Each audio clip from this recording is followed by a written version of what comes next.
বিসমিল্লাহির রহমানির রহিম।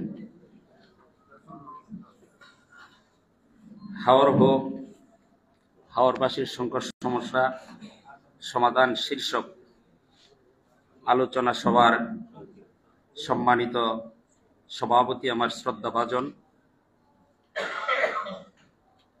ভাটি অঞ্চলের গর্বিত কৃতি সন্তান অ্যাডভোকেট ফরিদ আহমেদ আঙ্কেল সহ আজকে এখানে যারা আমার সামনে এবং স্টেজে আলোচক বৃন্দ উপস্থিত আছেন, সবাই আমার মাথার তাজ। আমি আপনাদের সবার সাথে মূলত এখানে পরিচিত হওয়ার জন্যই ডায়েসে এসেছি। আমি আসলে বক্তব্য আপনাদের সামনে দেওয়ার মতো আমার সেরকম কোনো যোগ্যতা অর্জন করিনি। আমি শুধু আপনাদেরকে, আপনারা আমাদের এই ভাটি অঞ্চলের গর্বিত সন্তান যারা আছেন, আপনাদের প্রতি বিশেষ কৃতজ্ঞতা। আমি বিগত 17 বছর যাবৎ এই ধরনের কোনো প্রোগ্রামে দাওয়াতও পাইনি, আসতেও পারি নাই। কারণ হচ্ছে আমি একজন আপাতত মতো রাজনৈতিক কর্মী এবং বিগত 17 বছর যেই দলের রাজনৈতিক কর্মী, সেই দলের রাজনৈতিক কর্মী হিসাবে এই ধরনের প্রোগ্রামে এন্ট্রেন্স করা একটা কঠিন বিপদের বিষয় ছিল। যারা দাওয়াত দিতেন তারা একটা বিব্রত বোধ করতেন, আমরা আসলেও সেখানে বিব্রতকর একটা পরিস্থিতির শিকার হতো। সেই জন্য আসতে পারি নাই।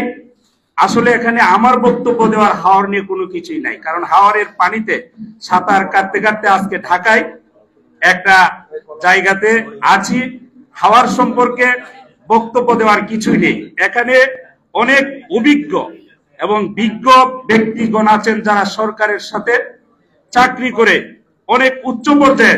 আমি জানি এখানে সচিব আছেন আমার উপজেলার এবং যুগ্ম মহাসচিব আছেন এবং একজন সামাজিক এবং একজন মানবিক মানুষ আমাদের ডাক্তার সাহেব শাহিন রাজা চৌধুরী সাহেব, উনি সহ আপনাদের কাছে আমার বড় ভাই, ইতিপূর্বে উনি আমার আগে যিনি বক্তব্য দিয়ে গেছেন, একজন রাজনৈতিক মানুষ এবং সামাজিক মানুষ, মানবিক মানুষ, আপনারা সবাই ওনাকে চিনেন, কাজী মনসুরুল কাদের টুটুল সাহেব।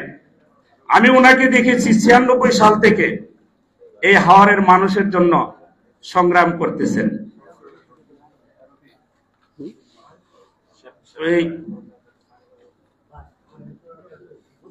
ওনাদের সবাইকে আমি, আপনারা যারা বসে আছেন এই হাওর নিয়ে সংগ্রাম করতে করতে আজকের এই অবস্থায় এসেছেন। আপনারা মুরব্বী, হাওরের সমস্যা আমাদের চাইতে আপনারা বেশি জানেন এবং সমাধানও আপনারা সর্বোচ্চ করার চেষ্টা করেছেন। আরো কিভাবে এই হাওরটাকে পানির উপরে আমরা ধরে রাখতে পারবো, সেইভাবে আপনারা চিন্তা চেতনা করে সরকারের সাথে কাজ করবেন। আমরা আপনাদের সহায়ক হিসাবে আপনাদের পাশে সবসময় থাকবো। ধন্যবাদ সবাইকে।